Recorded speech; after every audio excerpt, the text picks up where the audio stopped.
Oh dear God. Whoa, boy, I saw it coming. I was not ready. I was not ready. Ooh, baby. I was not ready for this, people. I was just looking the entire time like, damn. I was just in my mind like, Jesus Christ, man, this is not going well. And I tell you, I tell you, this was hard to watch. It was hard to watch. It wasn't gruesome or anything. It was just so sad, so sad, you know. And some people can relate. Some people like to say goodbye to family, whether it's on good terms or bad terms. And it's never easy, despite what you may feel. You know, Sylvester came to the rescue, and turns out this dude's a freaking lord. He's the lord of the entire domain, and that's why. And you wouldn't know that by the way he acts. But again, he is a very young lord. But again, during times like that, there are even younger lords determined on the environment you lived in. But a lot of shocking reveals happen in this episode. Turns out Sylvester is related to the high priest and the head priest. He's related to both priests. Wow. The head priest is his little brother from another mother, and the high priest is his freaking uncle. Yeah, and it seems like the uncle himself, the high priest, didn't have any disdain towards him. Actually, did care about Sylvester. He just didn't like commoners and stuff like that. You know how it is with some nobles. And boy, he gave them some punishment, death, execution, and of course, you already know what's going to happen to that other noble. This once the charges are cleared. Maybe there might be more paperwork to fill out since he's from another area, but nonetheless, he's not going to get off easy. You know that. So, shit has hit the fan. Even Dahlia was about to get in on the damage, but they mind spared her in a form of punishment by saying, take care of the children at the orphanage. You know, become their, kind of their sister in a way. So she gets to be that. I guess that's her eternal purpose, is to watch over the children. The exact same place she was afraid to enter is now a place she will welcome with open arms. So, like I said, Delia definitely had the best character development throughout the entire season. It was wonderful to see her develop like that, change. She still had her same old ways, but some of her old ways got her into this mess. But she didn't know. She really was thinking for the best and not for herself this time. So it showed how much she'd grown as a character. So all this crazy of mine is now the Lord's daughter. Not just any noble's daughter. She is the Lord's daughter by the simple dependent that she had. You know. But it came with some consequences, some sacrifices, you would say. She had to give up her former name. Mine had to die. She is dead. They had to go around. Her parents, her sister, her little brother are there, and they all have to tell everyone that, yeah, mine is dead. She is dead.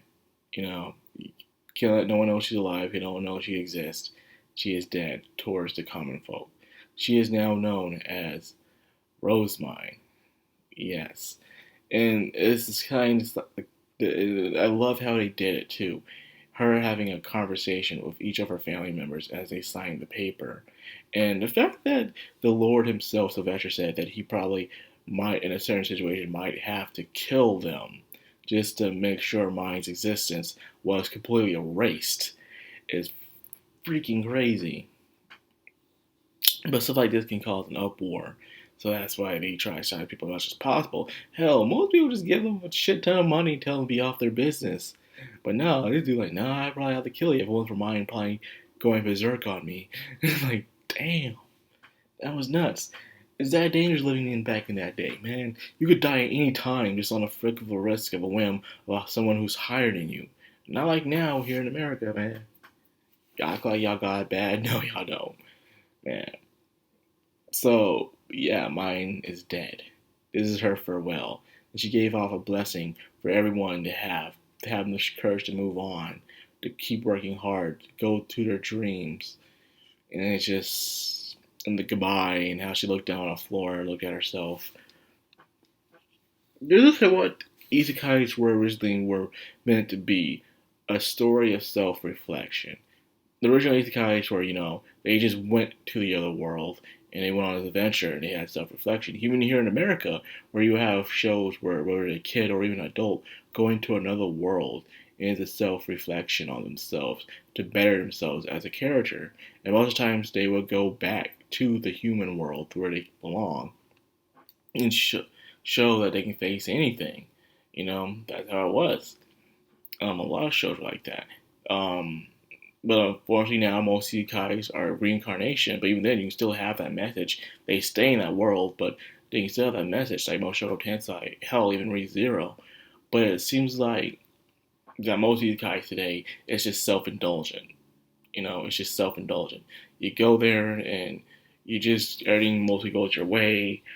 You're invincible. There's no true character development. The story itself is not even good, nor the characters. It's just everything's just going your way, and that's all it is. It makes for a boring story, in my opinion.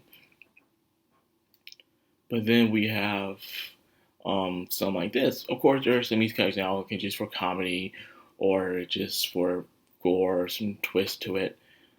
But the main reason for an isekai back in the day was self-reflection. And those were my favorite ones. And to this day are still my favorite ones to go to. You're feeling like crap, you're not doing well, then you go to this other world where you go put yourself through harm's way, bigger dangers, and you understand other people's feelings and what they're going through. And then you question, maybe you yourself could have done something, what you've done in your own world to do better, to better yourself. And then after the journey's over with, they go back to the world, say goodbye, and then they can do anything now. And that's what it's supposed to be, Those were the good old golden ages of isekai. Alice in Wonderland was the first, in my opinion. And that's why, I guess, why Japan loves isekai so much, because of stuff like Alice in Wonderland. Now, it said the story to be told has come to an end. Then it said to be continued. That just means mine story is over. Mine is no longer mine. The story is done. The story I need to be told for the season is done. Will there be another season? I don't know. This is a good way to end it and encourage people to go and read the source material. But at the same time, who knows? We could get another season. I was expecting another season out this for a third season, but yeah, here we are. We might end up getting a fourth season of Ascendance of a Bookworm. We'll have to wait and see. Either way, I am looking forward to it. So, cheers on to that. I hope we do. Because, man, I would like to see more of my emotional moments in her development, dealing with the nobles. This time it's going to be even harder to get people on her side than before, despite her being the Lord's new daughter. So on together, people complain about it being short, only 10 episodes. And I say, hey, if that's all it needs to tell a story, that's all it needs. As long as it told a story well and a good execution, it don't matter how many episodes it has. That's all it needed. It always don't need 12 or 13 episodes. If 10 episodes is all it needs to tell its story and wrap it up for the next stage, so be it, Ain't no complaining there. But anyways, I guess they're saying that because they just really don't want the show to end just yet. I guess I can feel them on that. So, no harm done. Either way, it was good. Oh man, I just got nothing else to review on Tuesdays now. I probably will just talk about stuff I've been watching and who knows. But anyways, this is where I end this video. I hope you guys enjoyed. If you did, like, comment, subscribe, of course, hit that bell icon. This has been Madcrownxox, all anime. Signing out.